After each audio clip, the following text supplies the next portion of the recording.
제목 나의 하나님. 레위기 18장 2절 너는 이스라엘 자손에게 말하여 이르라 나는 여호와 너의 하나님이라. 안녕하세요. 저는 성령군대셀의 대원이자 그리스도 대사인 조광입니다. 간증에 앞서 이 자리에 서게 하신 하나님께 감사드리며 저를 180도 변화시켜 주신 김진호 목사님께 감사드립니다. 또한 그리스도 대사슬 교회로 인도해 주신 저희 어머님과 이모님께도 감사드립니다. 저는 오늘 나의 하나님에 대해 나눠볼까 합니다. 여러분 모두 하나님 아시죠? 그럼 나의 하나님은 아시나요? 각자 자기의 하나님에 대해 얼마나 알고 계시나요? 저는 모태인 신앙인으로서 어릴 적부터 하나님을 안다고 살아왔습니다. 심지어 고등학교 시절까지 학교보다는 교회가 가기를 좋아했습니다. 이렇게 얘기하면 와 정말 믿음 좋았구나 하는 분 계실 텐데요. 네, 그때는 그랬을지 모릅니다. 하지만 나의 하나님이 저에게는 없었던 것 같습니다. 아니 제가 알지 못했던 것 같습니다. 호세아서 4장 6절 말씀에 내 백성이 지식이 없으므로 망하는도다. 내가 지식을 버렸으니 나도 너를 버려 내 제사장이 되지 못하게 할 것이요 내가 내 하나님의 율법을 잊었으니 나도 내 자녀들을 잊어버리리라. 그때 저에게 하나님은 유일신 하나님, 하늘에 계신 하나님, 하늘에 계시니 참 멀더라고요. 한국에 살아도 1년에 몇 번 부모님 찾아뵙지도 못하는데 나의 하나님이 먼 하늘에 계시니 1년에 한 번 볼 수 있을까요? 그러다 보니 멀리 계시는 하나님보다는 가까이 있는 친구들이 더 좋더라고요.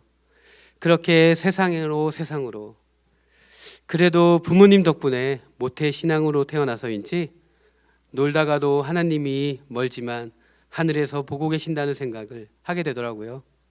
여기 계신 부모님들, 자녀들의 신앙에 있어 여러분들의 역할이 큽니다. 이렇듯 세상에 물들어가고 있을 때 이 복음을 만났습니다. 이 복음이 저에게 새로운 인생을 살게 해주셨습니다. 앞에서 저를 180도 변화시켜 주신 분이 김진호 목사님이라고 말씀드렸는데요. 흔히 이런 얘기를 하면 그렇지 믿음의 변화가 있었나 보네 라고 하실 거예요. 네, 맞습니다. 믿음의 변화도 있었습니다. 하지만 저는 김진호 목사님이 전해주신 말씀을 통하여 믿음의 변화뿐 아니라 저희 가치관의 변화를 말씀드리고자 합니다. 고린도후서 5장 17절 그런즉 누구든지 그리스도 안에 있으면 새로운 피조물이라 이전 것은 지나갔으니 보라 새 것이 되었도다. 이전에 저의 세상적 가치관은 지나갔습니다.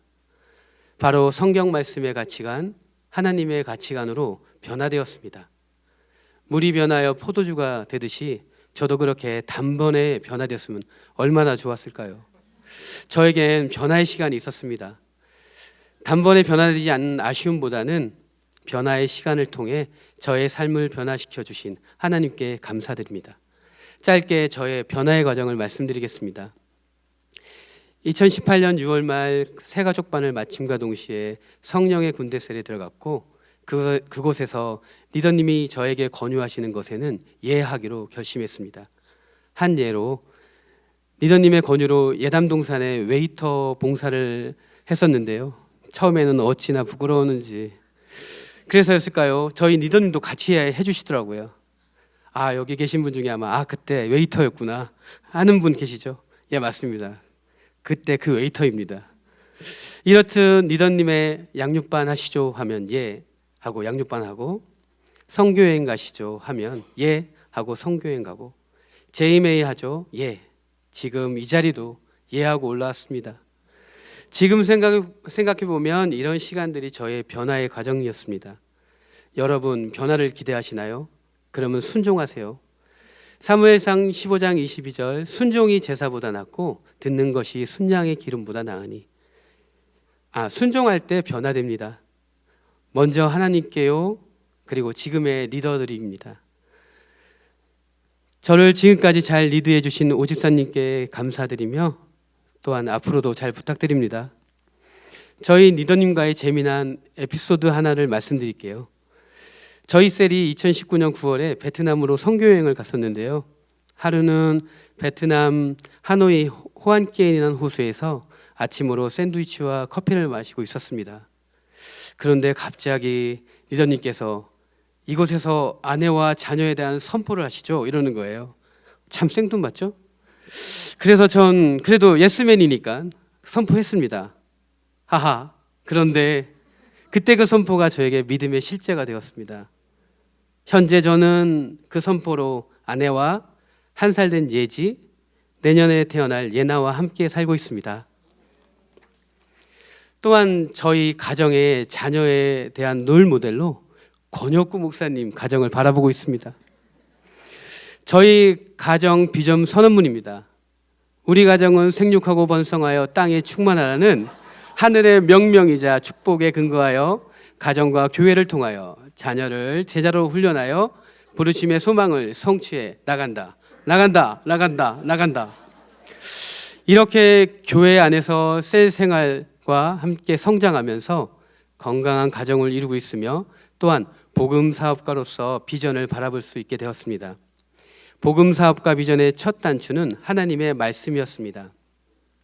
말라기 3장 10절 만군의 여호와가 이르노라 너희의 온전한 11조를 창고에 들여 나의 집에 양식이 있게 하고 그것으로 나를 시험하여 내가 하늘 문을 열고 너희에게 복을 쌓을 곳이 없도록 붙지 아니하나 보라. 저는 이 말씀을 접하고 깜짝 놀랐습니다. 놀란 이유는 두 가지인데요. 첫 번째는 하나님을 시험해 보라고 였습니다. 누가복음 4장 12절 예수께서 대답하여 이르시되 주 너희 하나님을 시험하지 말라 하였느니라. 저에겐 하나님을 시험하면 안 된다는 것만 알고 있었거든요. 앞서 말씀드렸지만 지식이 없어 망하는 케이스였죠. 두 번째는 그럼 하나님을 시험해야 하나? 였습니다. 우습죠? 네. 그런데 진짜 시험해 보기로 했습니다. 온전한 11조를 드려보기로요. 답부터 말씀드리자면 시험 결과는 베리 굿이었습니다. 앞으로 더 베리가 붙어질 것입니다. 이것이 나의 하나님과의 약속이니까요. 할렐루야. 그런데 그거 아시죠? 시험에는 힘듦이 따른다는 것을요. 2018년 6월 그리스도 대사들교회에 왔을 때 저의 재정 상태는 매우 좋지 않았습니다. 뿐만 아니라 제가 운영하는 회사도 마찬가지였습니다. 오죽했으면 10년 넘게 세무를 맡아주시던 분께서 현재 법인을 줬고 새로 법인을 내서 사업을 하는 것이 좋을 것 같다고 할 정도니까요. 그래서 더 그랬을까요? 하나님을 시험해 보기로. 곧바로 저는 말씀을 믿고 저의 수입에서 가장 먼저 온전한 11조와 선교연금 등 하나님의 예물을 빼고 나머지 돈으로 생활을 시작했습니다. 생활비로는 턱없이 부족했죠. 그러다 보니 매월 돈 걱정은 했습니다. 그런데 감사하게도 은행이 부족한 돈을 빌려주더라고요. 당연히 공짜는 아닙니다. 예. 이렇게 얘기하니까 오해하실 수도 있는데요. 저는 그럼에도 불구하고 기쁜 마음으로 드렸습니다. 오히려 더 드리고 싶어 드릴 기회만 있으면 드렸습니다. 부족한 돈은 은행이 있으니까요. 혹시나야서 말인데요. 저를 따라하지 마세요. 예. 그 결과 저에게 뜻밖의 일이 찾아왔습니다. 하나님의 선물이죠. 2020년 저희 교회 마지막 파트너십 10에 제가 선정되었던 소식이었습니다. 어리둥절했고 기뻤습니다. 누가복음 21장 1절에서 4절 말씀에 예수께서 눈을 들어 부자들의 헌금을 넣는 것을 보시고 또 어떤 가난한 과부가 2렙돈 넣는 것을 보시고 이르시되 내가 참으로 너희에게 말하노니 이 가난한 과부가 다른 모든 사람보다 많이 넣었도다. 저들은 그 풍성한 중에서 헌금을 넣었거니와 이 과부는 그 가난한 중에서 자기가 가지고 있는 생활비 전부를 넣었느리라 하시느니라. 저의 작은 헌금에도 응답해 주신 하나님께 감사드립니다. 하나님의 선물은 또 하나 있습니다. 저희 와이프죠. 저희 와이프가 누구냐면요. 여러분들이 잘 아시는 저희 교회 초등부를 섬겼던 박소미 전도사입니다. 제가 솔로였을 때 하나님께 이렇게 기도했습니다. 믿음의 가정을 위해 믿음이 좋은 아내를 붙여달라고요. 다들 그런 기도 하시죠? 그런데 하나님께서 저의 기도를 이렇게 세게 들어줄 줄은 몰랐어요. 할렐루야입니다. 더 감사한 것은 저의 비전과 와이프의 비전이 비슷하다는 점입니다. 이렇게 저의 삶은 점점 회복되었습니다. 여기서 잠깐 가정도 생겼는데 혹시 아직도 은행 돈으로 살면 어쩌나 걱정되시나요? 걱정 안 하셔도 됩니다. 지금은 생활비를 은행에서 갖다 쓰지 않습니다. 또한 제 사업도 2020년을 기점으로 성장하기 시작했습니다. 최근 2년 강남 도산대로의 옥상 광고판의 인수와 대형 전광판 설치에 있어 하나님의 일하심에 감사드립니다. 1번 사진 올려주세요. 네, 이 사진은 도산대로에 있는 PSG 빌딩이라고 일명 박찬호 빌딩, 박찬호 아시죠? 야구선수. 예, 그곳에 설치된 옥상 광고판입니다. 이 옥상 광고판을 인수한 데 있어 하나님의 일하심이 없었다면 불가능했을 것입니다. 이런 옥상 광고판을 인수함에 있어서는 두 가지가 선행되어야 되는데요. 인수 비용과 광고 영업입니다. 첫 번째 인수 비용. 저는 이 비용을 외상으로 처리했습니다. 지금은 신용카드를 사용하다 보니 외상이라는 단어가 생소하실 텐데요. 외상은 돈을 나중에 주기로 하고 물건을 가져오는 것입니다. 그런데 몇 억씩 되는 인수 비용을 외상으로 한다는 것이 쉬운 일이었을까요? 그러기에 하나님의 일하심에 감사가 절로 나옵니다. 그 비용은 지금 다 지불했습니다. 벌어서요. 두 번째는 광고주 영업입니다. 이런 옥상 광고판은 영업이 안 되면 고액의 임대료만 내는 애물단지입니다. 그래서 전 사업자도 그런 위기에 직면하여 매물에 내놓은 곳입니다. 그런데 인수를 고민할 때 하나님께서 고민하지 말라고 바로 광고주를 붙여주시더라고요. 그도 그럴 것이 제가 영업 활동을 한 것은 단 한 번이었습니다. 그 단 한 번의 영업 활동으로 광고주 영업을 한다는 것은 거의 불가능한 일입니다. 여기 광고업계나 영업에 종사하시는 분 계시다면 제 말에 공감하실 것입니다. 그렇듯 저는 광고주 영업이 된 상태에서 이 옥상 간판을 인수하였습니다. 외상으로요. 그리고 더 감사한 것은 24년 영업도 마무리해 주셨습니다. 할렐루야. 다음 사진 올려주세요. 네, 이 사진은 이달 12월 4일 날 강남 도산대로에 설치 완료한 대형 전광판입니다. 전광판 하면 생소하실 수도 있는데 이번 성탄 예술제 화려한 무대를 책임졌던 바로 뒤에 이것이 전광판입니다. 이번에 제가 설치한 도산대로 전광판이 여기 전광판의 약 7배 큰 대형 전광판입니다.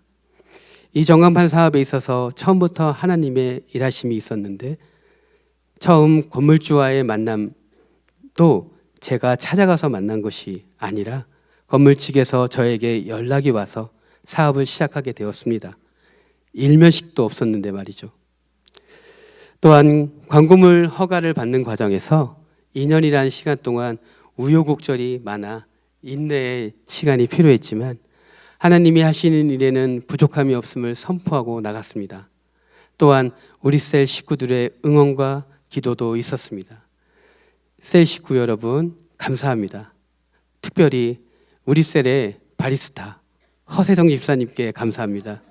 매주 모임 장소도 제공해 주시고 맛있는 커피까지 감사합니다. 지금 보시는 바와 같이 설치를 완료하여 운영 중에 있습니다. 마지막으로 나의 하나님이 하신 일을 소개하고 간증을 마무리하겠습니다. 앞서 광고주 영업이 쉽지 않음을 언급했는데요. 통상적으로 이런 전광판을 세우면 보통 열흘 정도 테스트 기간을 필요합니다. 그런데 12월 영업을 그러다 보니 12월 4일 날 공사를 마쳐서 12월 영업은 힘든 상태였습니다. 그런데 12월 테스트 기간 중에 광고주 영업이 된 것입니다. 어찌나 감사한지 그래서 12월 수익을 발생하게 되었습니다. 그런데 그 금액이 얼마냐면요, 저희 부부가 목표로 했던 탈북민 한 명 구출 비용 2천만 원이었습니다. 그래서 저희 부부는 그 수익은 하나님이 저희 부부에게 심으라고 주는 씨로 알고 심었습니다. 이처럼 저도 열심히 하지만 저보다 더 열심히신 분이십니다. 바로 하나님이십니다. 하늘 문을 열어 저에게 복을 쌓을 곳이 없도록 부어주고 계시는 중이죠.